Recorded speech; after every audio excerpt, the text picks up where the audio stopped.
Welcome to this week's show, The Tech Garage. I'm your host, Sean. We speak to Lisa Nyamadzawo, the co-founder of Green Spaces, and she's also the director at this initiative. She tells us more about Green Spaces.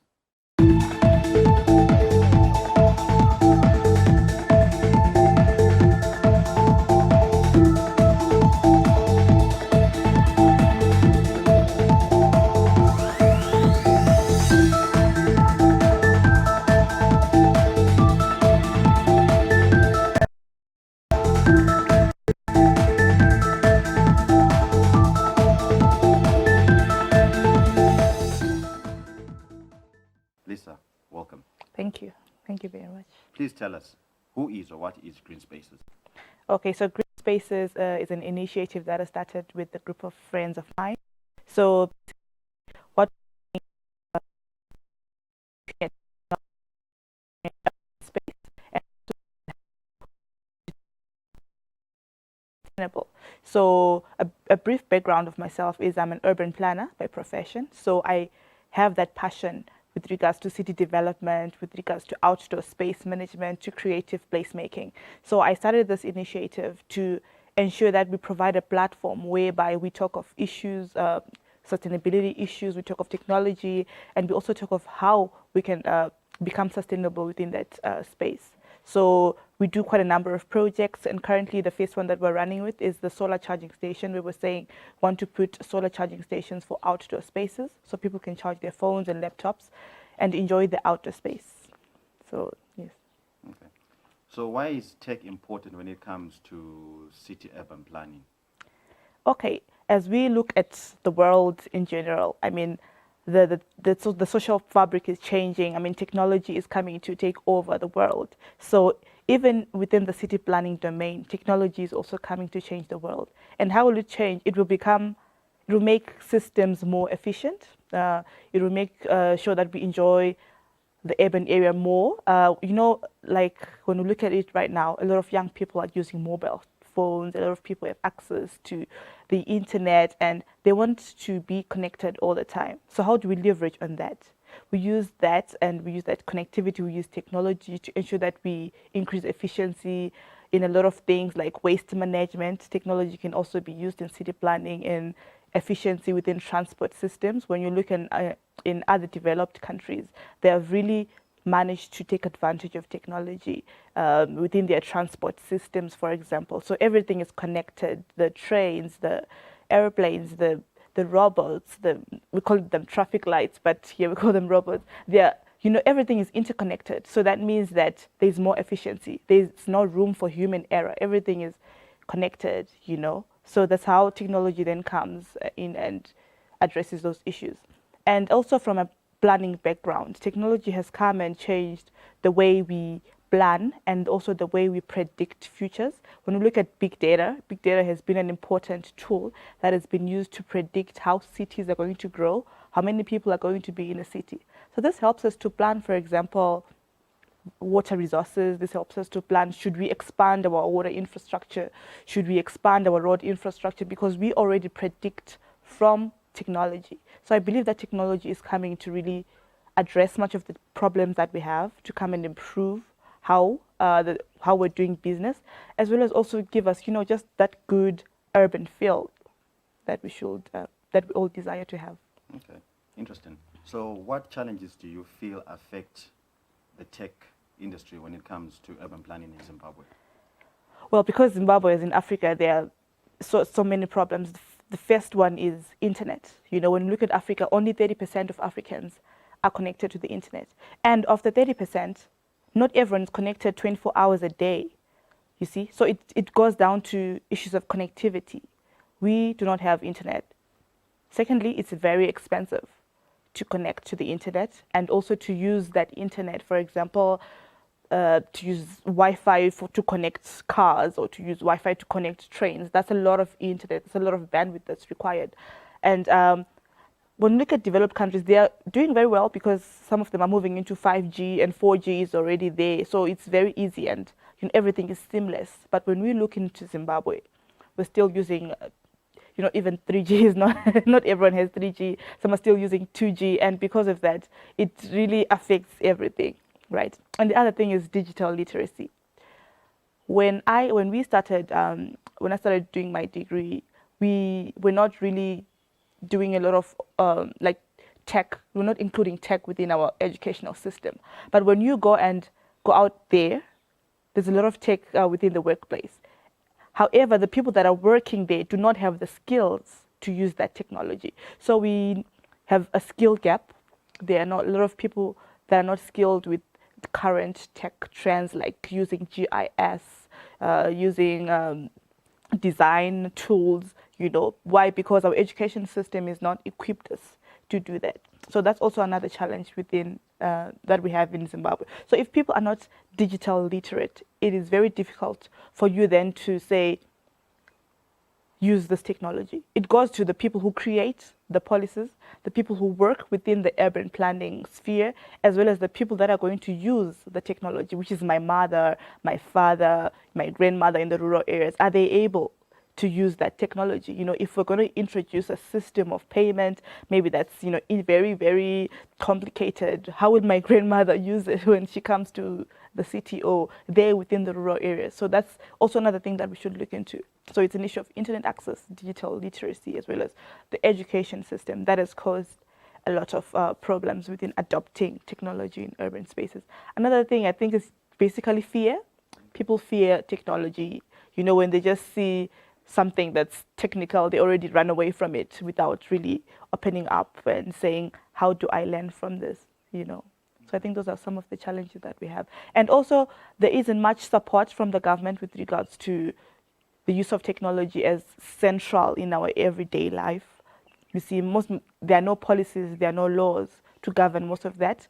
And because of that, it's very difficult for them to embrace innovation, because when innovation comes, it becomes as if it's going against, a policy, but there's no policy. So I feel like there's need for, for government to come up with ICT policies that really match with the growing need for using technology within our everyday life. Okay. You said something interesting, that at school or at university, you're not given the correct tools to prepare you for the future. Yes. For example, most African cities were built using colonial plans and stuff. Yes. What gap do you think can be filled in by a new generation like you, building new smart cities? What is the gap that can be filled in? Okay, that's a very interesting conversation that I always like to have, because it's two-sided. The first side is, technology is amazing. We should actually embrace technology, within even our schools, and, because our cities were built long back and stuff like that. But on the other side, there's this issue of inclusive development, because when we say we want smart cities, we want high technology, are we not also excluding quite a number of people from the whole space? So I'll answer the question of how do we make our cities, how do we embrace our cities, and how do we change from the colonial era? So when you look at our cities, which were built long back, they were just built for a very few people. They were built for the working class. They were built, only for our fathers who would come to the city to work. So there was no space for us. And after independence, a lot of people could now come to the city. The families came to the city, and that really caused a lot of change with regards to service delivery, with regards to access to jobs, access to markets, because the urban areas now they're now centers for healthcare, they're centers for trade. People come to the urban areas because they're looking for jobs, and they're looking for opportunities. So how do we change that? How do we adapt that? I am for the view that governments should look at what the state of our demographic patterns are right now, and say, right now people are in the cities, right? And we've come to the rise of the informal economy. Most people are not employed, so they create their small jobs, they're entrepreneurs, they create their vending stalls and etc. Cities must be able to include those people within their planning, within their strategic plans. They must provide spaces for people to trade. They must provide comfortable spaces for people to do their vending. They should not just say, okay, we want to be a smart city, so let's throw them away. Yes, we want to be a clean city, but we must involve everyone within our spheres. Inclusive development is the way to go for African cities and for Zimbabwean cities. So we must ensure that we embrace technology, we embrace efficient cities that are clean, that are smart, that are interconnected. And at the same time, let's provide spaces, economic opportunities for people who are within the urban space, spaces right now. Let's provide spaces for them to trade. Let's provide affordable healthcare. Let's provide affordable education, because there's so many young people there now that from the whole demography cycle who are now there now. Let's provide affordable education for them. You might want digital, like high-tech education, but let's provide that and make it affordable for everyone. So what does that mean? It means the government must make intentional efforts to include everyone within. How can we prepare ourselves as as Zimbabweans for the upcoming fourth industrial revolution, these so-called new smart cities? Yes, How yes, can we yes. prepare for that? I think the most important thing is for us to accept that this fourth industrial revolution is coming. It's here. We should accept it, and also we should embrace it, and also have an attitude. I don't know if it's an attitude, but to actually accept that in as much as it's coming, it's not coming to destroy what we already have, but it's coming to complement, and it's coming to make things better. So the most important thing is, educating people, creating spaces and platforms for conversations, for awareness, for people to know, and also for policymakers to now develop policies, because with the fourth industrial revolution, there's a lot of information and data that will go around, So issues of data privacy, issues of security, those are issues that we must begin to talk about and begin to teach people. How do you become secure with your interconnected device? How do you become secure if your whole house is connected to the internet? Does it not mean that the manufacturer has access to your house? How do we ensure that people are safe? And those are very important conversations that we should start to have right now. And also, we must encourage innovation within young people, because I'm not for the current trend where every piece of technology that we use, we import. Like every technology that we use, like the smallest thing in your house is imported. Why don't we promote innovation from our young, upcoming techpreneurs or upcoming software engineers within Zimbabwe, and say those are the people that must begin to create technologies for us. That will make it very easy and very safe and very much affordable for us. So I think that's an important point, because when we encourage innovation, we encourage young people to create solutions, and also when we see that the solutions are from us, they make us ready for the fourth industrial revolution. We are not behind the global trend. So we should be able to support young people, to support our own local innovation, so that we are in line and we are on the same par with the whole world. I don't know if it's possible, but we might be on the same level with other countries. I know you're traveled. Yes, You're yes. a Mandela Washington Fellow. Yes, yes. And recently in the Netherlands. Mm-hmm. And from your travels, I'm sure you have seen one or two interesting innovations and ideas that you wish they could be implemented back home in Bulawayo. Okay. From there, which city do you think we could emulate as Bulawayo to try and that is energy efficient and that talks all about green spaces? In your view, which one do you think we could try and emulate in Bulawayo? Okay, I don't think there's one specific, but maybe we can borrow different elements from different cities. And the first one I'll talk of, Amsterdam. Amsterdam is a very beautiful city. It's very energy efficient. There are so many bicycles in Netherlands. So what does that mean? It means they has less use of fuel. When we talk of it in Zimbabwe, it's like we laugh at that, like bicycles, because of course it's laughable in Zimbabwe because we don't have the bicycle tracks. We don't have safe cycling in Zimbabwe. But I think if we encourage that, first of all, it's healthy, to cycle to work. It's very healthy to cycle to wherever you're going. Second, it's on use the fuel that produces carbon monoxide, and also at the same time we create cities that are free for people to move from one place to the other. Because when you are in the center of in the city center of Amsterdam, you realize that there are places where you don't see cars. You're just walking in the city. So it's very easy for families to go and walk. It's a walkable city. It's livable. It's energy efficient. But another city that I really, really admire is Paris or Paris. Is how they've managed to maintain their cultural element. You see, like their old buildings and their identity as a French city. They've managed to maintain that, in as much as the cities look very, very beautiful outside, they are old outside, and they've managed to maintain that. I really, really admire that about Paris. Another thing that, another city that I would say we should emulate is Berlin. Berlin is also very clean. They have efficient waste management and the efficient waste management system. When you walk into the city, it's very clean. You don't find litter around, and they also have big roads like we have in Bulawayo, and that's something that we should also emulate. Like they have bigger roads, bigger space. They have so much space to create economic activities. So they've managed to say that within those streets, restaurants can actually, create spaces for people to eat outside, and that has really revamped their economy, you see. So now a lot of people are now coming into the city. A lot of people or tourists are now coming into the city. They spend a lot of time in the shops, in the restaurants.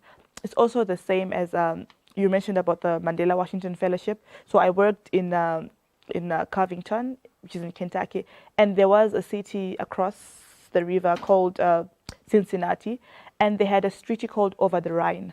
And for many years, that street was now old and dilapidated, and there was nothing happening within the city. And what did the city fathers do? They called for all young people within the city who had businesses to come and start their small businesses within that city.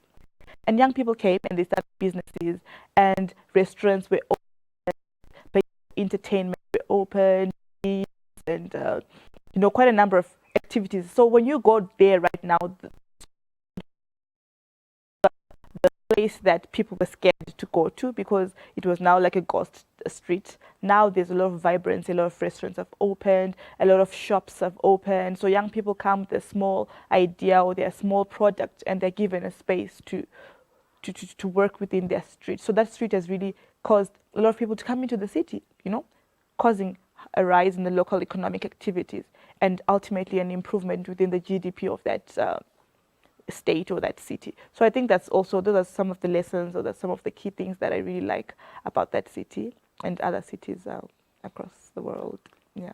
Interesting. You are one of the lucky people who are traveled and who see all these things. How can you share that knowledge with our city fathers? What advice would you give to the city fathers? Bulawayo? Like you've said that they've turned the street that was dilapidated into something new. Yes. So as you know, Bulawayo, I think half of the industries or three-quarters of industries are down. What advice would you give to the city of Bulawayo on how to revamp the economy, and also how to, in terms of going green, what other advice do you think you can give to the city of Bulawayo? Okay, the first advice that I would give is the city should open up their doors to young people. They should open up their doors to having conversations with people who, for example, well-traveled or people who have experience. They should create platforms for conversation. Also, at the same time, my advice to people is they should be able to participate in those conversations that the city calls for. So basically, it's a dialogue between the city and young people within the city, because I believe young people have the great ideas that probably our city fathers do not have. So that dialogue should be there.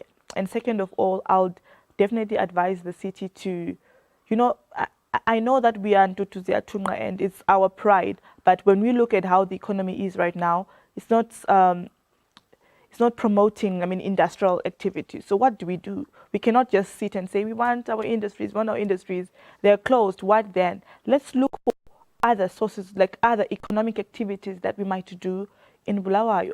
Arts and crafts, it's a big industry that we could actually embrace in Bulawayo and say, we're now promoting that as a city. It's now our brand. We are the city of arts and crafts. We are the city of fashion and design, So it's important that the city also looks into other smaller sources of other smaller industrial Hall or other smaller economic activities per se. Like what they do at City Hall, that's very amazing. Tourists can come and buy and purchase, but there's need for support from the city definitely to grow that.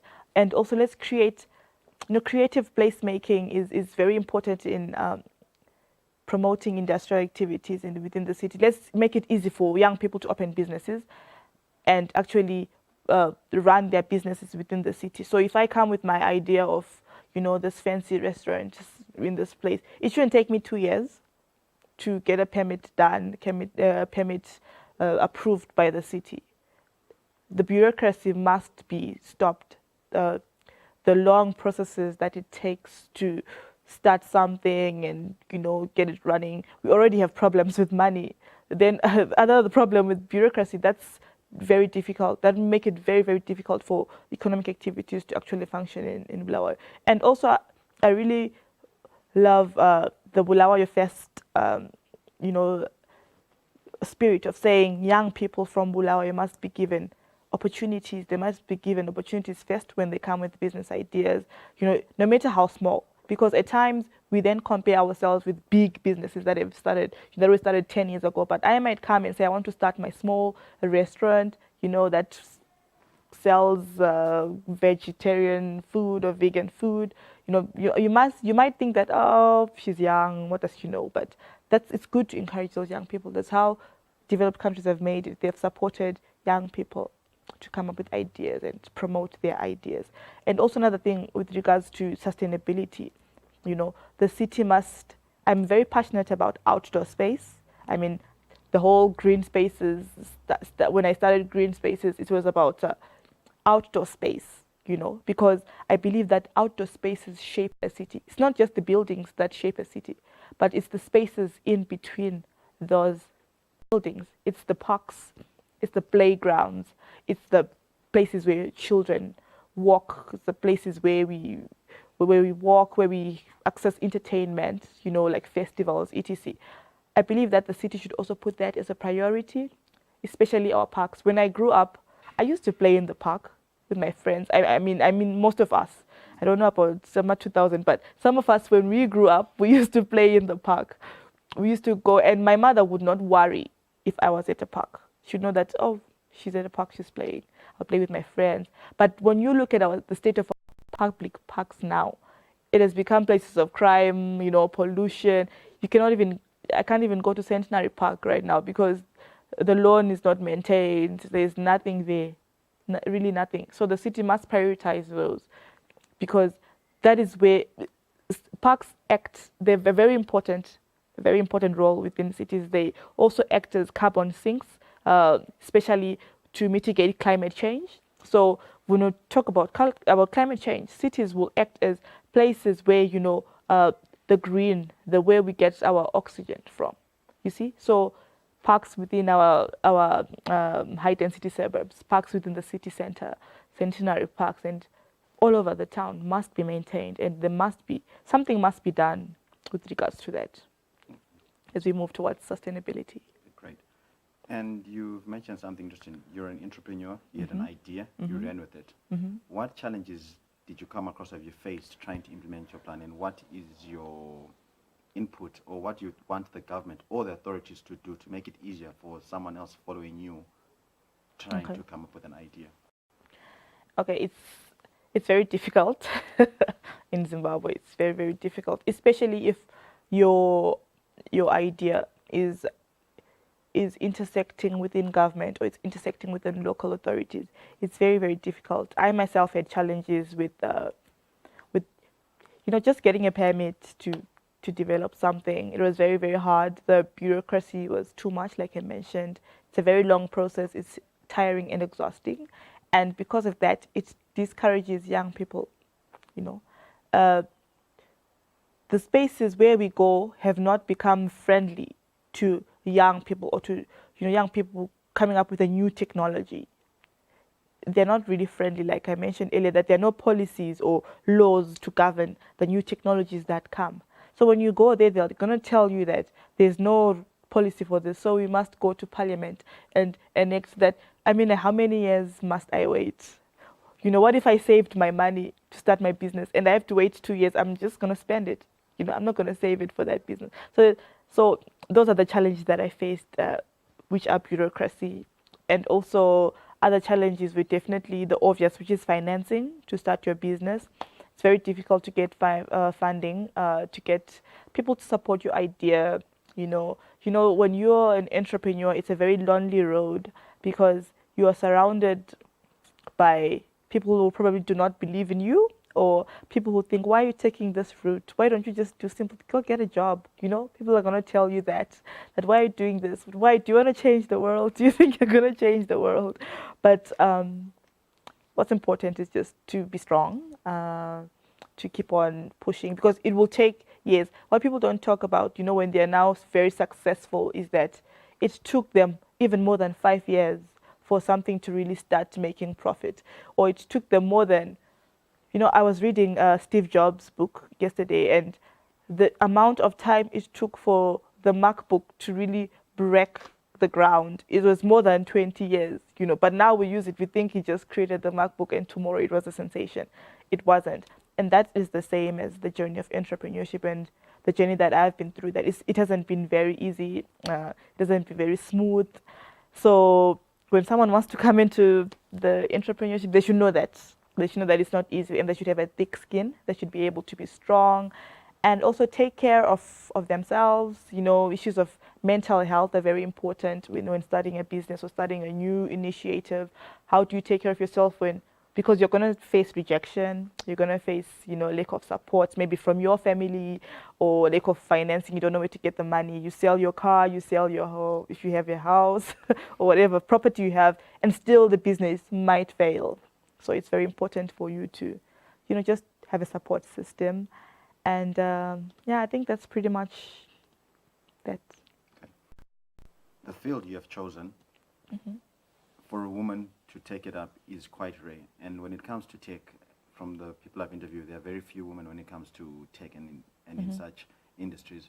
How can you encourage, or what can you say to other ladies or women out there about joining this journey?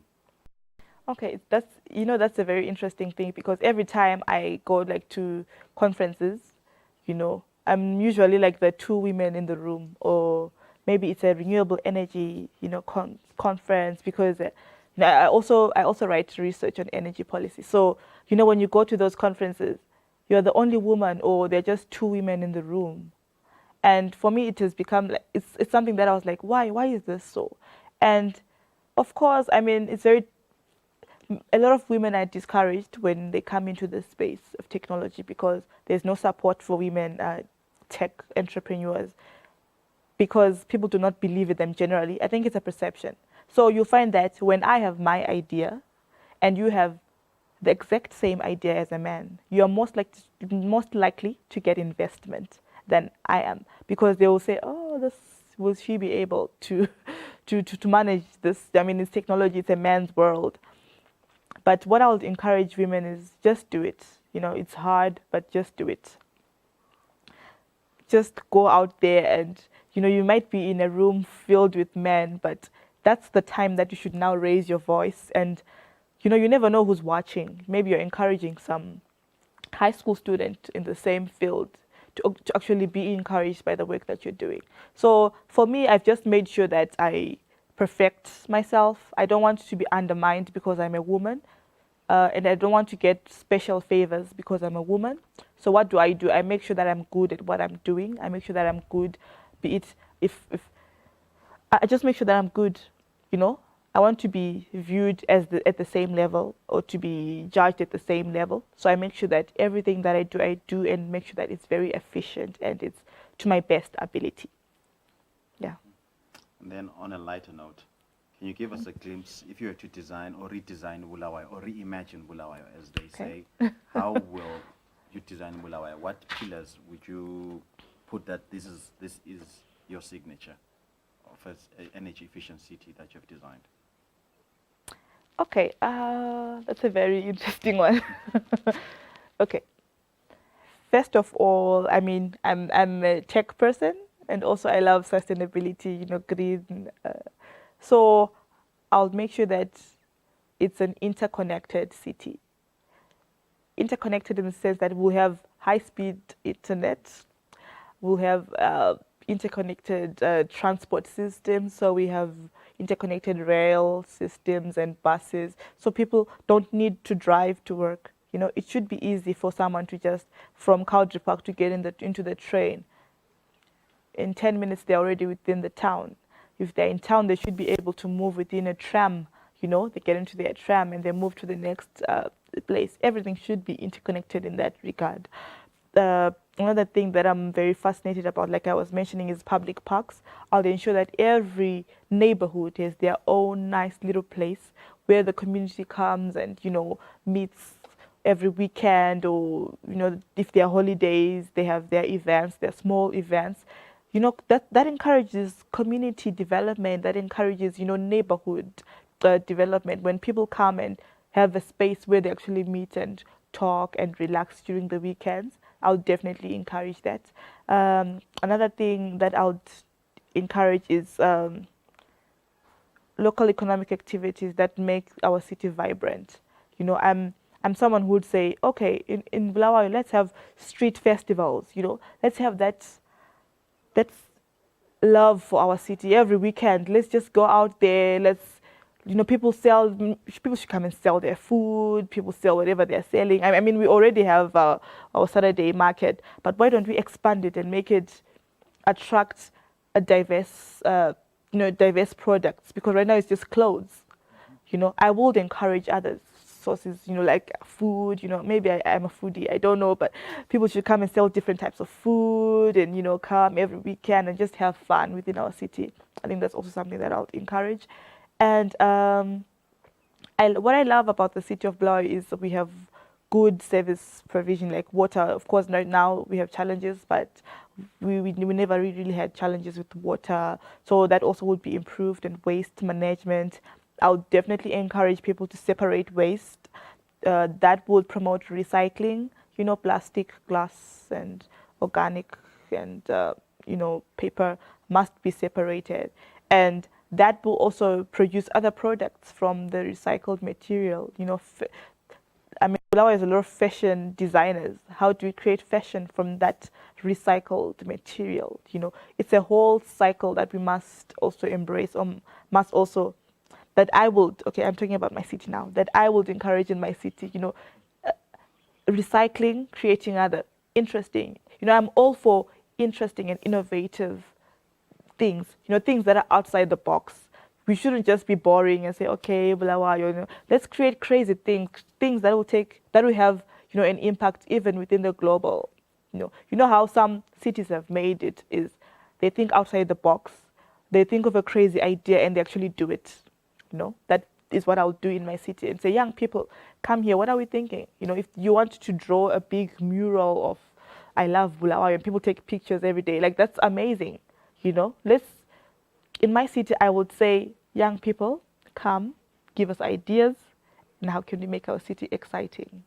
Because for such a long time, we've been saying Bulawayo is a ghost town, the industries are closed, it's boring. But we have so many young people. How do we make it an exciting place to live? Okay. And that's how I would make it. And then in closing, where do you see yourself in green spaces in 5 years' time? Okay, so in 5 years' time, we just don't want to be producing products or solar charging stations, but we want to become a community of people that really love our vision, or our like what we talk about, sustainability and technology. So we hope to create a community of young people to come up with innovations around that, and also to just have conversations around it. Get into universities and say, students within architecture or urban planning space, how can we encourage them to produce cities, future cities that are sustainable, cities that use technology, and also cities that people love. So we want to encourage that from university level, from even high school level. So also within the 5 years, I believe that we also want to create spaces for, like I was mentioning, when they come with their ideas, we want to promote them. If we can connect them to people to fund their ideas, if we can connect them to people who can, you know, invest in their ideas so that we make our city better, you know. And we also want to go even within high density suburbs of Bulawayo and say, how do we involve communities within development? You see, when I was in the US, I worked at a company called Center for Great Neighborhoods, and that really encouraged me, to see how communities would come together and come up with great things as a community. So that's also what we want to do, to say we are a center for green things, we are a center for technology, we are a center for new ideas within the urban space, which is a space that has been ignored for a long time. So that's where we see ourselves. Okay. Yeah. Thank you, Lisa, for joining us. Thank you for inviting me. This has been exciting. Thank you. We've been speaking to Lisa, and she's been talking about renewable energy, her views and input on how she can make Bulawayo be the leading player when it comes into this space. Join us next week when we speak to another interesting techpreneur.